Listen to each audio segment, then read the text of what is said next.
हर मोर्चे पर सरकार विफल है। इस सरकार की विदाई तय है। एक छोटे से कमरे में कलेक्टर को बैठा देने से जिला और एक छोटे से कमरे में कमिश्नर को डिविजनल कमिश्नर को बैठा देने से संभाग की परिभाषा पूर्ण नहीं हो जाती। राजस्थान की सरकार के इस कार्यकाल में अपराध और अपराधी नियंत्रणहीन रहे। हर सप्ताह राजस्थान के किसी न किसी हिस्से में निर्भया कांड आकार लेता रहा। ये बहस का विषय ही नहीं रहा।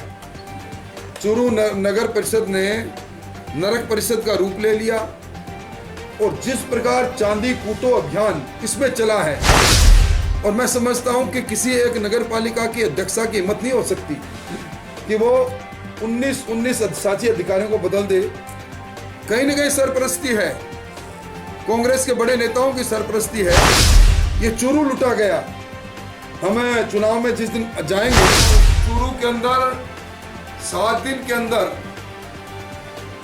4 जगह पर बाजार के अंदर दुकान टूट जाए, कभी समय बदलेगा तो इन सारे मामलों की हम जांच करवाएंगे।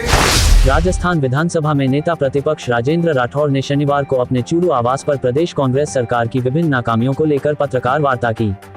पत्रकारों द्वारा पूछे गए सवाल का जवाब देते हुए नेता प्रतिपक्ष राजेंद्र राठौड़ ने मुख्यमंत्री द्वारा प्रदेश में 19 जिलों की घोषणा करने के विषय पर कहा कि मुख्यमंत्री ने अपनी बजट घोषणा में नए जिलों के निर्माण के लिए 2000 करोड़ रु का प्रावधान किया था, जो कि 19 जिलों के लिए ऊंट के मुंह में जीरे के समान है।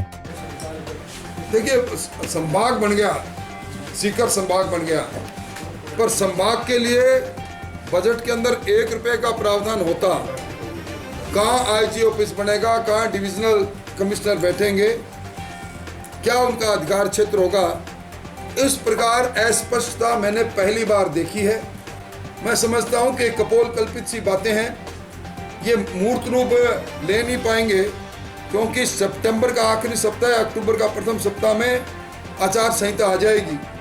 सिर्फ एक छोटे से कमरे में कलेक्टर को बैठा देने से जिला और एक छोटे से कमरे में कमिश्नर को डिविजनल कमिश्नर को बैठा देने से संभाग की परिभाषा पूर्ण नहीं हो जाती। कांग्रेस द्वारा भाजपा के सीएम फेस को लेकर पूछे गए सवाल का जवाब देते हुए राठौड़ ने कहा कि भाजपा एक लोकतांत्रिक पार्टी है एवं जरूरत के अनुसार इसका निर्णय कर लिया जाएगा। परंतु कांग्रेस ये बताए कि पिछले चुनाव में सचिन पायलट का चेहरा था, लेकिन मुख्यमंत्री चेहरा चुराकर स्वयं सत्ता में बैठने में सफल हो गए। पिछली बार कौन चेहरा था कांग्रेस का? 2018 के चुनाव में सचिन पायलट चेहरा नहीं थे। सचिन पायलट का चेहरा चुराकर वो खुद आ गए। भारतीय जनता पार्टी में ऐसी संस्कृति नहीं। हमारा आला कमान जिसको चाहेगा, जिसको तय करेगा, उसके पीछे हम खड़े हो जाएंगे। उन्होंने कोटड़ी में हुए एक मासूम बालिका के साथ बलात्कार एवं उसे जलाकर मारने की विभत्स घटना की निंदा करते हुए कहा कि प्रदेश में कानून का इकबाल खत्म हो गया है और मासूम बच्चियों पर अत्याचार किए जा रहे हैं। राजस्थान की सरकार के इस कार्यकाल में अपराध और अपराधी नियंत्रणहीन रहे। हर सप्ताह राजस्थान के किसी न किसी हिस्से में निर्भया कांड आकार लेता रहा। अब हदों को पार कर गई। कोटड़ी के अंदर जिस प्रकार बच्ची के बलात्कार लूटकर भट्टी कांड हुआ है, ये तंदूर कांड की याद दिला रहा है। राजस्थान के गृह मंत्री के रूप में मुख्यमंत्री विफल रहे।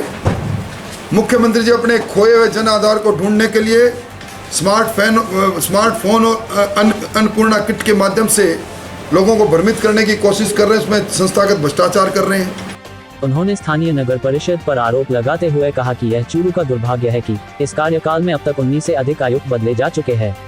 उन्होंने नगर परिषद की कार्यशैली पर अंगुली उठाते हुए कहा कि नगर परिषद की नाकामी से आज चूरू शहर गंदगी का ढेर बन गया है, जो कि दुर्भाग्यपूर्ण है। किसी से अब ये बहस का विषय ही नहीं रहा। चूरू नगर परिषद ने नरक परिषद का रूप ले लिया और जिस प्रकार चांदी कूटो अभियान इसमें चला है, और मैं समझता हूं कि किसी एक नगर पालिका की अध्यक्षा की हिम्मत नहीं हो सकती कि वो 19 शासी अधिकारियों को बदल दे।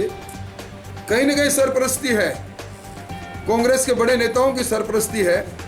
ये चूरू लुटा गया। हमें चुनाव में जिस दिन जाएंगे, हमें चूरू से मैं लगातार एक सूची बना रहे हैं जिन लोगों ने सुविधा शुल्क दिया है। एक डोइजर बन रहा है और हम चुनाव में जाएंगे तो उन्हीं से खड़ा करके उनसे पूछ खलवाएंगे तुमने कितना रुपया कब दिया। उन्होंने लाल डायरी का जिक्र करते हुए कहा कि ये दुर्भाग्यपूर्ण है कि प्रदेश सरकार के मंत्री ने सरकार पर भ्रष्ट होने का आरोप लगाया है। उन्होंने कहा कि पूर्व मंत्री राजेंद्र गुढ़ा की प्रशंसा करते हुए मुख्यमंत्री ने भरी सभा में कहा था कि यदि यह नहीं होते तो मैं मुख्यमंत्री नहीं होता, परंतु अब ये लाल डायरी का जिन मुख्यमंत्री को परेशान किए हुए है। लाल डायरी का प्रकरण कांग्रेस का आंतरिक प्रकरण है। कांग्रेस के में बसपा से 6 लोगों को शामिल करने वाले तत्कालीन बसपा विधायक दल के नेता राजेंद्र गुढ़ा जी दूसरी बार पूरी बसपा को कांग्रेस में शामिल करने का श्रेय उनको हो जाता है, और उनके पुत्र के जन्मदिवस पर मंच पर दसों हजार लोगों की भीड़ में कहा था कि गुढ़ा जी आप नहीं होते तो मेरी सरकार नहीं बसती, मैं आपका एहसानमंद हूँ। गुढ़ा जी ने विधानसभा में कहा कि मुझे रसगुल्ला खिलाया, अब मेरे को मुक्का खिलाया। पहले रसगुल्ला खिला के मुझे कुशल क्षेम से पूछ रहे थे, आपको मेरे को लातों से मार के मेरे से भी नहीं पूछा कहाँ लगी। और लाल डायरी लेकर उन्होंने कहा इसके अंदर आरसीए के चुनाव और दूसरे चुनावों में लेन देन है, वो टेबल करना चाह रहे थे। पूरी कांग्रेस टूट पड़ी। अब लाल डायरी एक सत्ता पक्ष के पास है और दूसरी सत्ता पक्ष से निकाले गुढ़ा जी के पास है।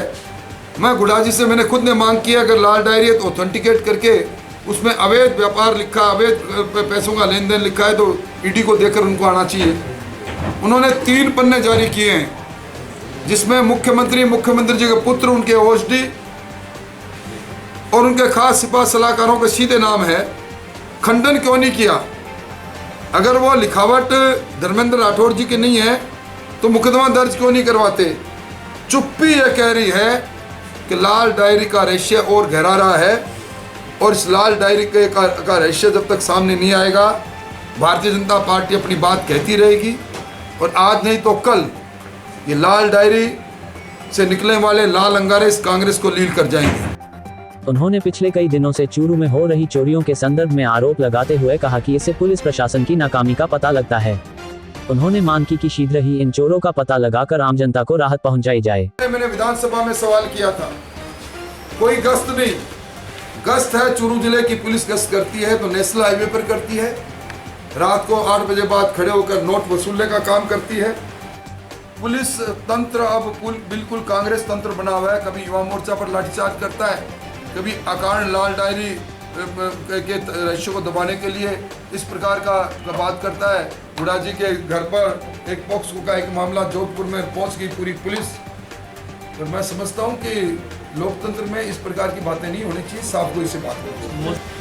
और इसके साथ ही इस जिले के अंदर जो 100 यूनिट से बिजली के लिए जो लोग सोचते थे उनको बिजली से राहत मिलेगी, 200 यूनिट तक फ्यूल चार्ज माफ किया जाएगा, बिल कम आएगा। उन सबके बिल बड़े हुए बिल आए हैं, और अब सरकार ने एक कानून बनाकर, विद्युत शुल्क विधेयक बनाकर 1.5 रुपया महंगी बिजली करने के लिए एक विधेयक पास कर लिया है। आने वाला बिल 1.5 रुपया प्रति यूनिट बिजली और महंगी होगी।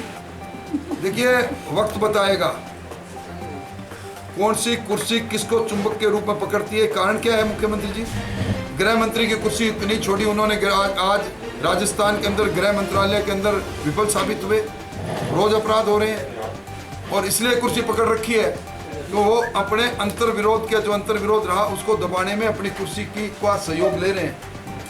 इसलिए हमारा चेहरा कौन सा होगा उससे पहले कांग्रेस के आलाकमान से अपना चेहरा घोषित करवाएं।